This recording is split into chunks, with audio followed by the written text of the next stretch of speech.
Welcome to the debate. So today we're turning our attention to a document that is, well, it's ubiquitous in professional life, yet curiously ill-defined. It's a file that sits on the hard drive of nearly every adult listener, probably saved under a dozen different names like, Final Version 3 or Updated 2025.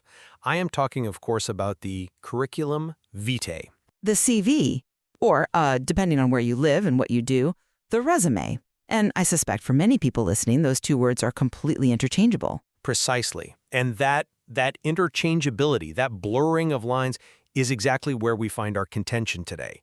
We aren't just looking at a piece of paper, we're looking at a fundamental divergence in philosophy. On one side, you have the Curriculum Vitae in its truest classical sense, a comprehensive, exhaustive record of one's course of life. And on the other, you have the modern standard, a ruthlessly efficient, curated summary designed for a really rapid screening. Right. It's the battle between the historian and the marketer. Is this document a biography? Or is it a brochure? A biography implies a narrative, which I believe is essential. But yes, the core question is clear. Should a CV be a repository of one's entire professional history, preserving nuance and depth? Or does it have to be a two-page snapshot, stripped of everything that doesn't immediately sell a specific skill set to a specific buyer? I'd frame it as utility versus vanity, but I have a feeling you might see it differently. I certainly would. I am the advocate, and I'll be arguing that the Curriculum Vitae, especially in its academic and research context, is a vital historical document. This trend toward narrative formats and preserving detail isn't vanity, it is accuracy. You can't just reduce a 30-year career to bullet points without losing the truth of the expertise. And I'm the dissenter, and I come at it from a different way. I'll argue that for the vast majority of the working world, a CV is a tool with a single purpose: get an interview. If it's not concise, if it's not scannable, and if it's not tailored, it is a failure. The comprehensive approach is frankly often just a barrier to employment. You can be the most qualified person in the world, but if your document is a slog to get through, you won't get the job. Then let us begin with the definitions, because words matter, and in this case, geography seems to dictate everything. They do. Let's get into it. Okay, so I want to start by really grounding us in the term itself. Curriculum vitae, it's Latin, right, for course of life. The very etymology implies a journey, a progression. It implies a document of substance. When we look at the standards in academia, especially in the United States and Canada, the CV is explicitly distinct from a resume. It's meant to be a full history. We're talking about academic accomplishments, teaching, research, publications, awards, honors, all of it. You're listing categories, but let's talk about volume. Because full history is, well, it's a very polite way of saying long. The volume is a reflection of the contribution. I mean, the source material notes that an academic CV can be, and I really want to stress this, as long as 69 pages. Now, I know you might recoil at that. Recoil is an understatement. But just consider the depth of a 40-year career in high-level research. To compress that into 2 pages isn't editing, it's erasure. If you have published 200 papers, given 50 keynote speeches, and mentored 30 PhD candidates, that information is the qualification. I'm sorry, I just don't buy that. 69 pages, that is not a job application, that's a memoir that absolutely no one asked for. Even in academia, who is actually reading page 54? It is a record of evidence. It allows a committee to verify the standing of the scholar. It's a record of everything, which means it highlights nothing. But let me offer a different perspective. You are focusing so heavily on this North American academic distinction. But in general usage across all other English-speaking countries, and very specifically in British English, the term CV is synonymous with a short summary. Synonymous in usage, maybe, but functionally different. Now, functionally identical to a resume. If you're applying for a job in London or Sydney or practically anywhere outside of a U.S. university, and they ask for a CV, they expect a maximum of 2 sides of A4 paper. That is the standard. If an American academic applies for a corporate job in London and sends a 20-page document because they think CV means course of life, they are going straight into the bin. That's a constraint of paper, not of intellect. It's a constraint of time. We know the reality of the hiring process. Employers rarely spend more than a few minutes reviewing a document. In fact, many studies suggest it's mere seconds, often under 10 seconds for that first scan. Successful documents have to have white space. They must be easy to scan. If you hand a recruiter a 69-page document or even a 5-page document, you are signaling a lack of respect for their time. You're failing the practical test of the job market. I see why you think that, but let me offer another view. You're prioritizing the comfort of the screener over the quality of the candidate. Clarity doesn't require brevity, it requires precision. If I am applying for a post-secondary program, a grant, or high-level tenure-track position, white space is not a virtue. Detail is the virtue. The University of California, Davis explicitly notes this. They state that in the U.S. and Canada, while the terms are sometimes used interchangeably in conversation, there is a distinct functional difference. CVs are for academic positions, resumes are for non-academic ones. Right, but notice the caveat there. They are sometimes used interchangeably. That's the linguistic reality. But that doesn't mean they should be. The source material clarifies this beautifully. It notes it is a widespread misconception in American English that calling a short document a CV is incorrect. It isn't incorrect, necessarily, but it blurs the line. My argument is that preserving that functional distinction, different contents, different lengths, is intellectually valuable. By collapsing everything into a short summary, we lose the tool we need for rigorous evaluation. But we aren't collapsing it. We're just using the label CV for the short document because that is what the market dictates. Outside of North America, the word resume is barely used. In the UK, New Zealand, Ireland, you don't send a resume, you send a CV. And that CV represents experience and skills in a concise format.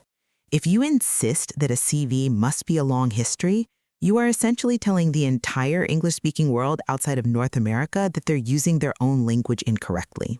That's an interesting point, though I would frame it differently. It's not about correctness, it's about expectations. Labels frame expectations. If I ask for a CV and you give me 2 pages of bullet points, I don't know your research interests, I don't see your full publication list, I don't see the trajectory of your thought. You don't see it because for 99% of jobs, it doesn't matter.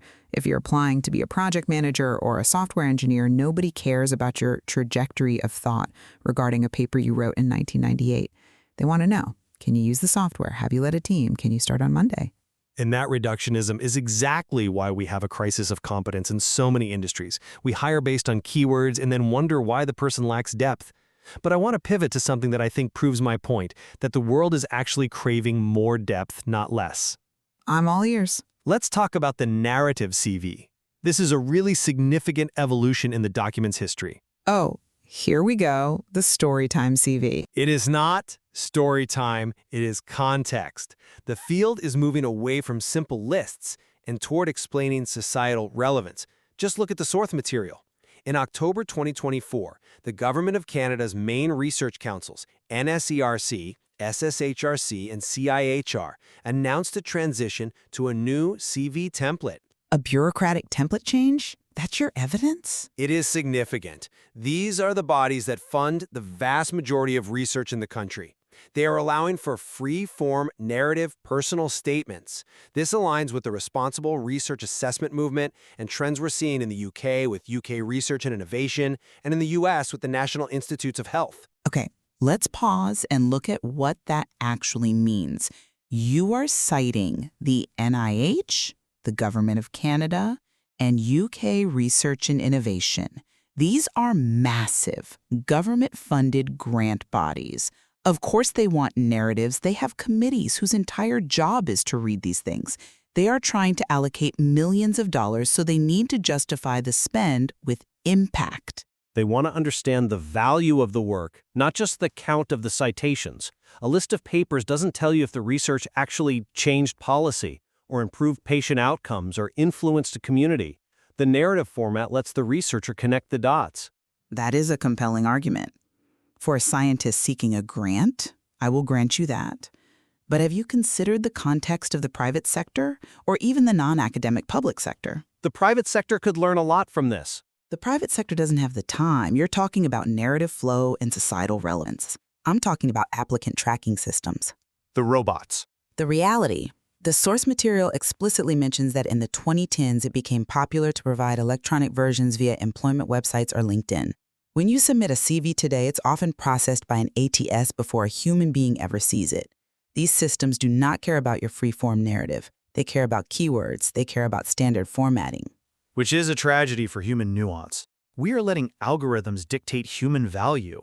It might be a tragedy, but it is the rules of the game. If you write a beautiful narrative about your course of life and the algorithm is looking for Java and Agile, and you buried those words in a paragraph about your philosophy of coding, you are filtered out. You don't get the job. I'm not convinced by that because it assumes we must capitulate to the machine. The narrative format allows for context. It allows an applicant to explain a gap in employment or why a certain research path was chosen. Standard bullet points punish anyone with a nonlinear career path. You can explain that in the interview. The CV is just the key to the door. But you just said the door is locked by an algorithm. Exactly. So use the key that fits. Brevity, keywords, clear headings. The narrative CV is a lovely concept for tenured professors or people applying for Guggenheim fellowships. For the rest of the workforce, industry, nonprofits, the public sector, the ability to tailor information to a specific position is what matters. You don't send the same history to every employer. You curate. Curating is fine. Omission is the problem. But let's step back from the mechanics of hiring and look at the document itself. I want to discuss the etymology because I think it reveals the weight this document should carry, regardless of what an ATS thinks. I suspect we are about to get a Latin lesson. A brief one. As I mentioned, the term is a loan word from Neo-Latin. Traditionally, it was spelled curriculum vitae, with the ligature, the and a combined. Which practically no one uses anymore. Mostly because finding that character on a standard keyboard is a nightmare. Rare, yes, but elegant. But here's where it gets interesting. The plural. In English, we often see curriculums. Which is perfectly acceptable. I have 3 curriculums on my desk. It's acceptable in dictionaries, yes, but the traditional Latin plural is curricula vitae. And notice, it's vitae, singular, the course of a life, not curricula vitarum. Curricula vitarum? Yes. Some people try to pluralize both words, thinking they're being clever. They think, well, if I have multiple courses, I must have multiple lives. Logical, in a way. But incorrect. The source material calls this a hypercorrection based on superficial knowledge of Latin. Vitae is a genitive singular. It means of a life. So curricula vitae means the courses of a life. So saying curricula vitarum is basically tripping over your own pretentiousness? Indeed. It implies courses of lives, which is technically acceptable if you're referring to a group of CVs from different people, but usually it's just someone trying too hard and missing the mark. My point is, there is a precision to the language that mirrors the precision required in the document. When we treat the CV as just a list of stuff, we get sloppy, we get curriculums, we lose the connection to the course of life. That's a fascinating linguistic debate, truly. But I come at it from a different way. I find this debate interesting but ultimately academic, and I intend that pun. I expected nothing less. Whether you use the ligature A or not, or whether you pluralize it with an S or an A, the document's utility is defined by the reader, not the writer, and certainly not by a dictionary. But if the reader is ill-informed, The reader is the employer. They are the one with the power.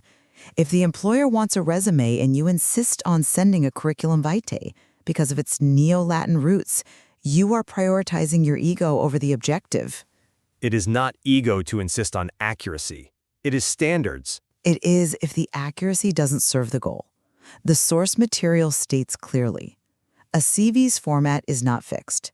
Its main purpose is to impress an employer, showcasing skills, experience, and creativity. And creativity can be shown through narrative, through a comprehensive display of one's work. Creativity in presentation, not in reinventing the wheel. The source notes that successful resumes have enough white space to make them easy to scan. That is the design constraint. You are arguing for a document that exists in a vacuum. I am arguing for a document that exists in a market. I am arguing for a document that respects the complexity of a human life. When we reduce a career to skills and experience tailored for a specific position, we commodify the person. The comprehensive CV, the one that lists the publications, the presentations, the awards, says, "This is who I am in full." And the concise CV says, this is what I can do for you right now. And frankly, that is what pays the mortgage. Perhaps. But notice how the source mentions that a CV represents a full history of academic accomplishments.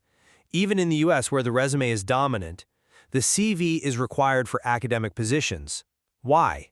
Because in that field, what you did 10 years ago matters. The foundation matters. If you're hiring a heart surgeon, you want to know every fellowship they did. You don't want the concise marketing summary. Agreed. In that field. But you cannot extrapolate that to the rest of the economy. If you're a graphic designer, your portfolio matters more than a list of every client you've ever had since 1990. If you're a sales director, your numbers matter more than a narrative about your philosophy of sales. But even there, the course of life matters, the evolution of a style matters, the consistency of performance matters. We are going to have to agree to disagree on the philosophy of the course. Because I see a course as something you navigate. You see it as a map you have to carry with you forever. I suppose so. But looking at where we've landed, it seems we have two perfectly valid documents trying to share one name. That is a fair assessment. To summarize my position, while brevity has its place, perhaps in a cover letter or an introductory email, the curriculum vitae remains the essential format for deep intellectual and professional accounting. The shift toward narrative formats in high-level research supported by major funding bodies in Canada, the UK, and the US proves that we are realizing the limitations of the bullet point. We need the history. We need the course of life to truly understand the candidate. And to summarize my view, for the modern workforce, the CV is a flexible, concise marketing document. Its value is measured solely by its effectiveness in securing interviews, not its page count. Whether you call it a CV or a resume, if it isn't tailored, if it isn't scannable by both humans and ATS bots, and if it doesn't respect the reader's time, it belongs in the recycling bin. It seems the context really is the deciding factor here. It is. If you're in academia, medicine, or high-level research. You need the course of life. You need the evidence. You need the 69 pages if that's what the career demands. Exactly. But if you're in industry, the nonprofit sector, or the public sector, You need the summary. You need the marketing tool. one thing I think we can both agree on is how the digital age is sort of blurring these lines. Yes, the source mentioned LinkedIn and social networking services. In a way, those platforms allow for both. Right. You can have the electronic version that acts as a comprehensive record, basically an infinite scroll of your history. That's your course of life. A digital compromise. The comprehensive archive lives online where space is infinite. Well, the curated summary gets sent via email as a PDF, where attention is finite. That is a very elegant solution. You keep your curriculum vitae in the cloud, your curricula vitae, Don't push it. and you send your resume to the recruiter. Precisely. It allows you to be the historian and the marketer. You just have to know which hat to wear and when. And perhaps that is the ultimate skill, knowing your audience. That's the first line of any good CV. Thank you for listening to the debate. We hope this conversation has prompted you to look at that document on your desktop a little differently, whether it represents a marketing pitch or a life's work. Just make sure you spell check it. Until next time.